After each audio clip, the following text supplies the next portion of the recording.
arguably the biggest anime of the last 10 years, Attack on Titan, has finally come to an end. It has been a fucking roller coaster of a ride. I still remember that this was actually the first ever anime that was properly introduced to me. It was introduced to me by an ex-girlfriend.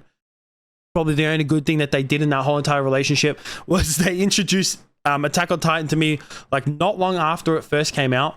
I think it was like a couple years actually, which, you know, if you know the timeline between season 1 and season 2, was a lot fucking longer than like we've already been waiting for the whole entire season 4, which it kind of has. The final season's really been 3 seasons in itself, let's be honest. So yeah, I was first introduced to that back like a few years ago, like a few years ago now, a long time ago. And I remember I wasn't like massive into anime back then as I am now. It's kind of ironic, you know, that they say anime's for children, and you know I get into anime more the more I grow up. Even though we all know, if you're watching this video, that Attack on Titan is far from a children's show. Let's be honest, right there. But damn, I can't believe that the anime has really come to a fucking close. Not just the manga. You know, the manga ended a while ago. And I really do praise the manga readers for keeping like a lid on it. I know I did get spoiled for one panel, which was only just actually a couple weeks ago, so I knew nothing about the ending. So props to all like the people who read the manga for really keeping like a lid on it and actually not spoiling it for a lot of people, because like I could have easily just gone and read the manga if I wanted to, but you know, I feel like it's just, you know, if I watch it through one way, you know, I really want to, well, I'm not even into manga at the moment. I really do want to get into it, especially Berserk. You know, I'm trying to save up some money because I really want to buy the deluxe editions of Berserk. But, you know, since I started watching it and the anime, I wanted to finish it the exact same way that I went into watching it. So I didn't want to, like, spoil myself when it came to the manga. So I was like, you know what? I'm just going to hold out. I'm just going to watch it on the anime. And, yeah, so props to all those people who 100%, like, did not spoil it for the rest of us. But one thing's for sure, that the feedback that we got, a lot of the people who didn't read the manga and just read the anime, was that apparently the ending was really shit. Like, especially when it first came out, there was so much negative feedback from like the manga itself and the ending of it. And like, it may not have been the majority, but it was just like the overall word that we were getting, that like, you know, a lot of people were disappointed in the ending, the people didn't like it. Now, like, obviously I'm going to go over it like a lot throughout this video, because the video is titled about, it's mainly about the ending, and just kind of just recapping and just talking about how sad it is that it ended. And one thing's for sure is that I feel like it's extremely hard, you know, to really, you know, satisfy people when it comes to an ending of a TV show, especially when you've had one as big as Attack on Titan. Like, Attack on Titan is arguably like the most popular anime in the last 10 years. It honestly has. To me, I think it would have to be like the most streamlined and the most commercial successful anime. Like, it's very mainstream now. You know, it's not like other animes that are extremely big. You know, I'd still say, even though, you know, you see like Naruto and One Piece and Bleach, like the big 3, even though those animes are somewhat streamlined and they are extremely big, you know, Attack on Titan is what really brought anime like into the mainstream, like extremely into the mainstream, and made anime even more popular than it is today. Like that's just my opinion, but you can't argue that, like, you know, you just have to look at the views and the statistics for how popular Attack on Titan has been since it first released, since the first season ever released, and it does deserve it to a certain extent. Like, it is an extremely good anime. Like, it would have to be easily like top 10 anime and manga of all time, like, no doubt about that. And, you know, like I said, when a show is this good, when a show that has this many turns and this much story development in it, it is extremely hard to satisfy a fan base with an ending. Like, it's just the truth. It's so hard to like satisfy every single person with an ending. So you're obviously going to get some people that didn't like it. Now, like I said, I watched it over the weekend, and it has been a few days now. You know, so hopefully everyone who's watching this video has watched it. You know, give it I was going to make this video initially when it came out, but I was like, you know what? I don't feel like making it right now. I'll let a couple days slide, just so like it gets around a little bit more. People can actually get around to watching it, because I've seen, like, I knew one of my mates, he didn't watch it, he just watched it today, and even he gave his feedback to me because I tweeted out about it, saying that like how sad I am that this anime is really, that it's actually come to an end. And my general consensus is that I actually really enjoyed the ending. I did. I'm gonna go over like a few key points that like stuck out in my mind, mainly near the end. Not just so much story, but also just the visuals of it as well. Like that, the visual ending of when Levi is like coming down through those rocks, and then Mikasa's behind him and then follows through into Eren's Titan mouth. That sequence right there was just unbelievably, like, the visuals and the quality that was put into that screen right there. Like, it makes you forgive for the amount of time that we had to wait to finally get to like these last few episodes and these last few chapters of Attack on Titan in the anime. It really just makes it worth it. I think one scene that was really big in the manga, and that was meant to be like a very sentimental part, was the scene with the baby, about how people are lifting the baby up above the crowd and pushing it to the front to try and save it from the rumbling. I think that the way they animated that in the anime was absolutely fucking beautiful. The way that everything else was black and white, and then they only colored the baby, and they kind of extended it out a little bit more in the manga, because I did like skim over the manga just a little bit just to see like what the similarities were when it came to the anime and the manga. And I just love how they drew that out and just like made it a very significant moment near the end there, because it just doesn't really show. Because, you know, I feel like when it comes to, you know, a lot of not just even manga, but like I think the biggest example that I have in my mind would have to be like the Avengers. Is like, when you're getting all these main characters fighting, what's really going on with all these civilians that are actually like, you know, underneath all of it, and the ones that are like, you know, having the most death tolls and stuff like that. It's kind of showing it. It's just like, yeah, these main characters are fighting, and, you know, some of this, not all, it's Attack on Titan, so really a lot of them died, but, you know, it's really more detrimental to the civilians, the innocent people, and like all these background characters. And that scene really shows it. And it was a fucking beautifully animated scene, and I loved that so much. When it came to the way that the story was wrapped up in general, I really fucking enjoyed it. I don't know what, when I first heard that a lot of the manga readers didn't like it, I thought that the story was really wrapped up. Now, I do understand that infamous panel and the infamous now animated scene with Eren. I kind of do understand why people don't like that a lot. You know, with Armin, you know, it was back in like when Armin's memories were restored, so we're going back in time of when Eren visited Armin during a time and then wiped his memory so he couldn't remember those certain parts.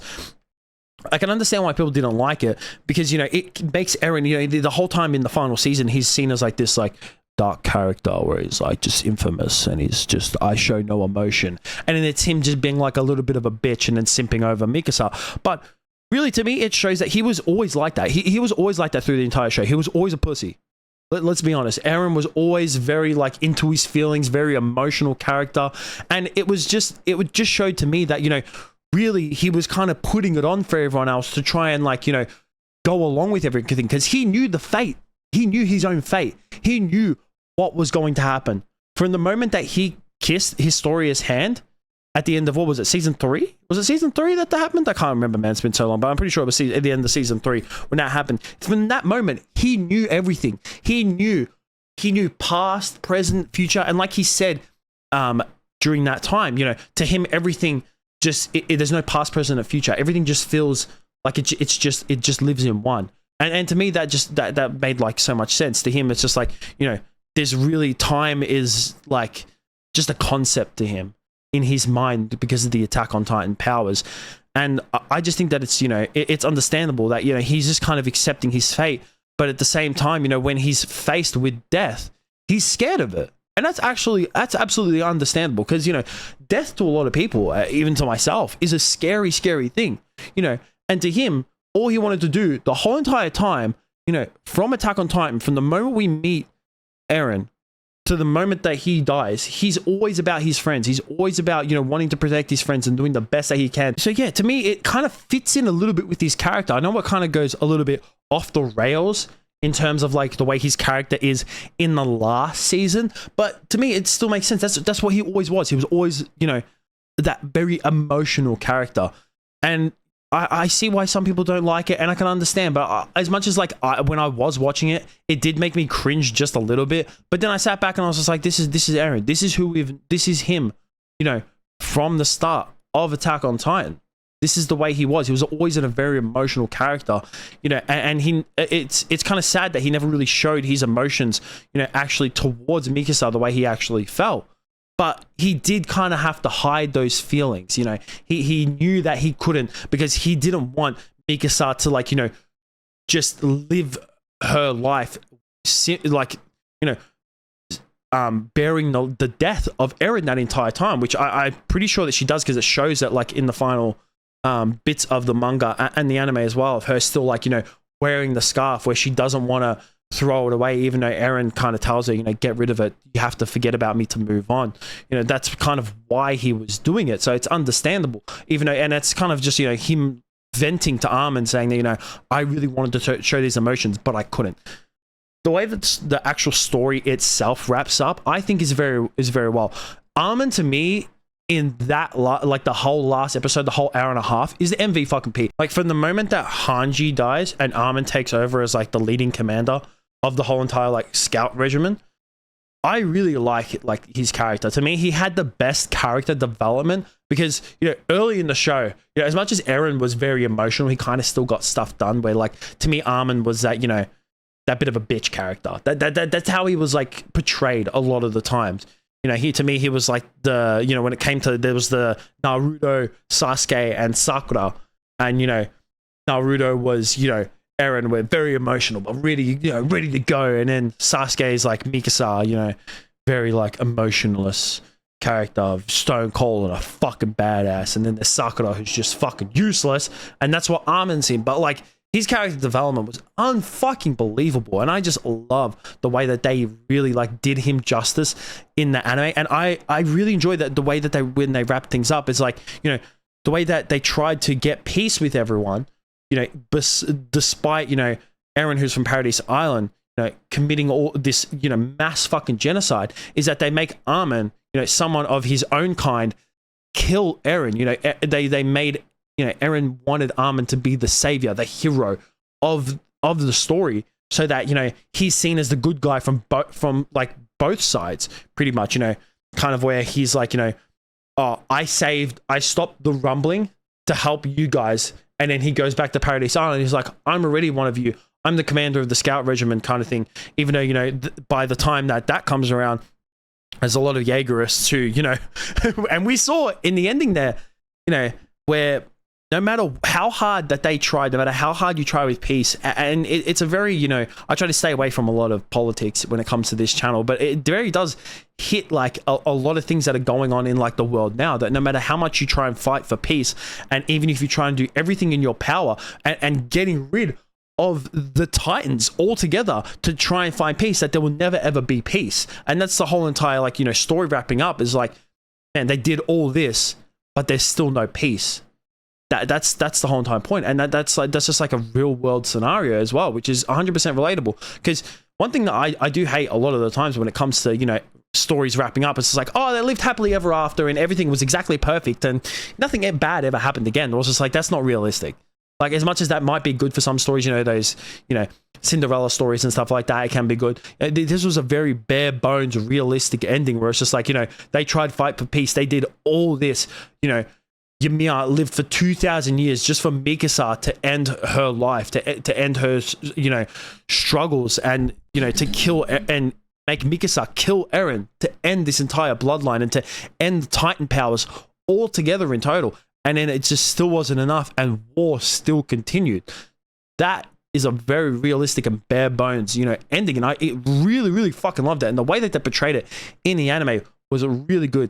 In terms of, like, the last, like, panels in the manga and the last scene in the anime after the credits, you know, showing that a kid is going up to the tree, I don't really see it as, you know, the story continuing.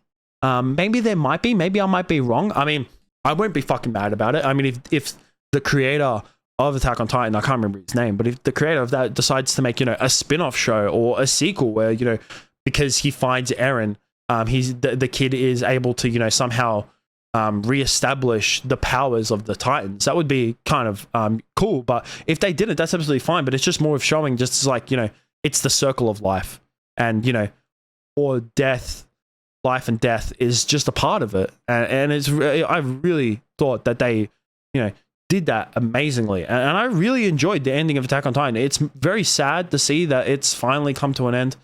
I'm depressed. I don't know what I'm gonna do with my life now. Seeing the end at the end of Attack on Titan instead of to be continued was depressing, and I'm not used to it. But damn, it's a very sad moment in the anime world. That one of the best shows, one of the best animes of all time has finally ended. Yeah, it was a good fucking ride. I enjoyed the show. Let me know what you guys think about this topic about the anime. Did you like the ending? Did you not like the ending? If you didn't like it, that's absolutely fair enough. You know, I'm just here to give my opinion. Just, you know, what I thought about it. You a manga reader? Did you enjoy, like, you know, watching it a lot more? Was you watching it actually change your mind on the ending if you didn't like it at first? Or do you hate it even more now? Which I said, it's like I said, let me know below. I'm really curious to know what everyone thinks. If you didn't like it, that's absolutely fair enough. You know, like I said, you're not going to, with an anime this big and an anime this good, with a story this good, you're not going to be able to satisfy everyone. And that's fine. Because, you know what? That's just the way the world is. Not everyone's going to like everything. So, if you didn't like it, oh well. You can't do anything about it. You can't change it. The more you complain about it, you can't change it, even if you complain about it a lot. So, it is what it is. But yeah, I really enjoyed it. Let me know what you guys think. That's it from me. Peace out.